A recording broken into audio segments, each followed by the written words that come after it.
as you can see, the two circles at the top. The municipalities own 40% each of our organization, and the university owns 20% of our organization. And with our members, about 100 environmental technology companies as members, consisting of hardware suppliers, energy consultants, environmental technology consultants, developers, and operators. Cleantech Östergötland is a cluster manager. I haven't got much time, but I would like to take a few words to just talk about what a cluster is. Most of you, I'm sure, already know. This is obviously an idyllic dream where everybody's friends and you just knock on each other's doors, you're on first-name basis. Small companies, big companies, educational institutions, research institutions.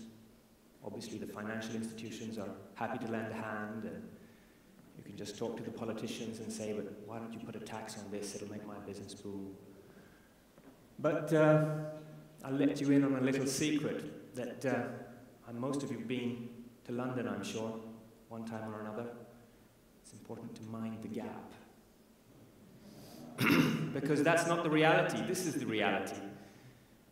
It's not easy for a little company to call up a big company like Siemens and say, I'd like to speak to the managing director, please.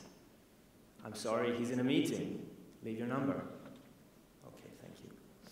But Cleantech Östergötland, we have a little bonus card, a diplomatic hat.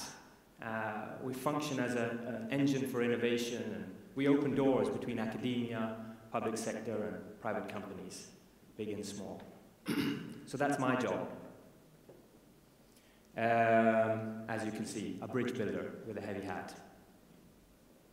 But that's not what I'm here to talk about today. I'm here to talk about industrial symbiosis, just quickly illustrate what we've achieved in Östergötland in the last 20 years or so.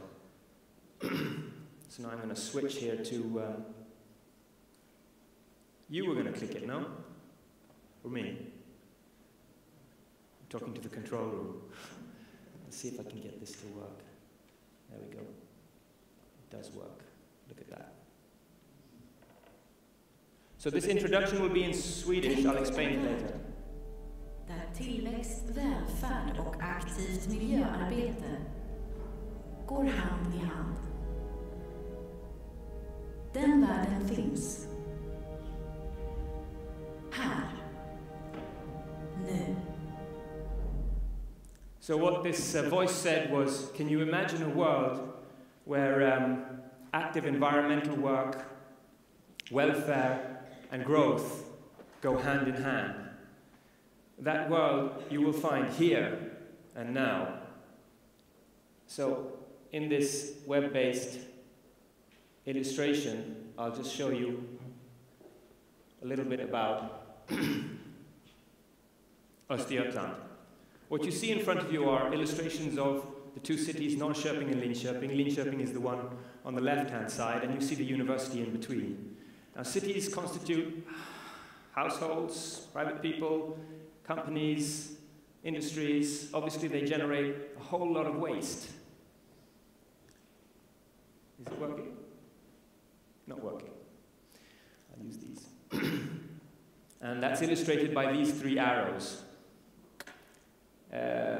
You'll find the household waste over here, sewage, and biodegradable waste. So I'll start by talking about the household waste. We send it to waste incineration plants. Not all the waste, don't get me wrong. We obviously recycle more than 50% of our waste in Sweden. And before we even start to recycle, we try to reuse much of the waste in second-hand shops and things like that. There are even forces to try to reduce the amount of waste that is created to start with. This one jumped one already.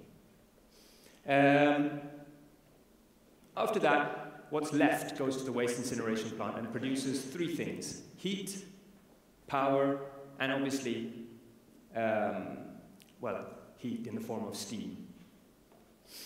You can see the heat goes to the city, which can also be transformed into cooling. And this is an interesting collaboration, which I can see happening, obviously, between Plantagon and Tekniska Verken, since the greenhouse will grow right next to the waste incineration plant and the biogas plant. You're going to need a lot of cooling in the summertime. The second output from the city is sewage, which gets sent to the sewage treatment plant.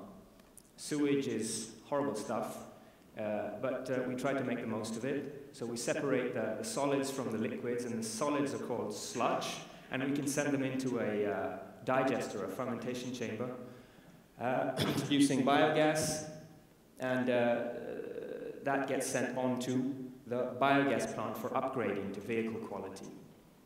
The biogas plant takes residuals from the city, biodegradable waste, and, as I will show you shortly, also from industry.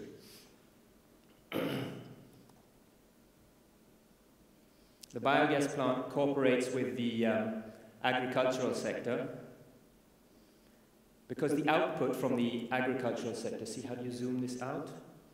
We didn't have a lesson in this before I started. Maybe I go back one step. I won't mess around with it too much. The agricultural sector requires biofertilizer. And this fertilizer that comes from the biogas plant is, to some degree, quality certified. Then you'll also see what came up here is the ethanol plant. It's really difficult with this mouse here, but ethanol plant is located right next to the waste incineration plant in Norrköping, taking steam from the waste incineration plant and crops from the agricultural sector, producing 90% of the bioethanol that is used in Sweden. The output from the ethanol plant is fodder for animals, protein-rich fodder.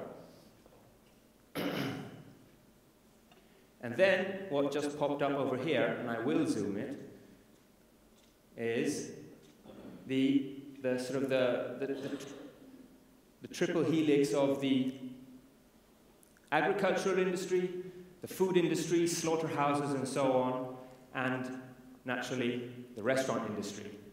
So live animals go from the agricultural industry to the slaughterhouses, residuals go to the biogas plant and become vehicle fuel, and the refined products go to the restaurant industry, where they're consumed. And even from there, you can send residuals back to the biogas plant.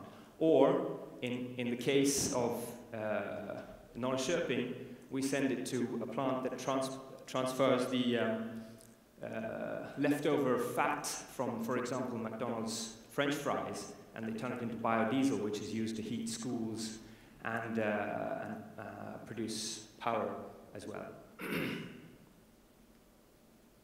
So, to close the loop, you see that from the, this is the one, from the ethanol plant, we have ethanol coming to the city using crops from regional farmlands. You have the biogas plant producing biomethane for the city, using biodegradable waste from the city, and from the agricultural sector and the food industry, as well as the agricultural industry itself, taking leftovers from restaurants and producing biodiesel. So with that, I end my presentation. Thank you very much.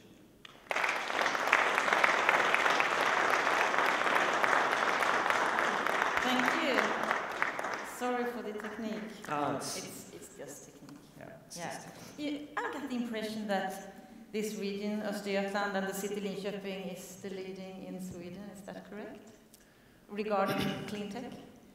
I would say we share that position with many of the other regions. We cooperate a lot with the other regions as well. Linköping was a forerunner when it comes to biogas, for sure. And we were also very early on when it came to waste incineration. Why do you think that you are so early and got this position? Well, to start with, we were hoping for a natural gas pipeline here. The city was smogged up with diesel buses, and the politicians decided that they had to do something about it. Then they decided not to build this pipeline, so we decided to try and fix it by ourselves. So that's how the biogas story started. Even in the 80s, they were using small amounts of biogas at the sewage treatment plant to just fuel the process there. Then they decided to invest in 5 biogas buses in the beginning of the 90s, middle of the 90s. And it turned out to be a success, and from that point it's been growing. Now the city has a target to to become CO2 neutral by 2025. So what do you think about Plantagon's new greenhouse? I think it's very exciting, really very exciting. So you're supporting it? Absolutely. Absolutely. Thank you so much.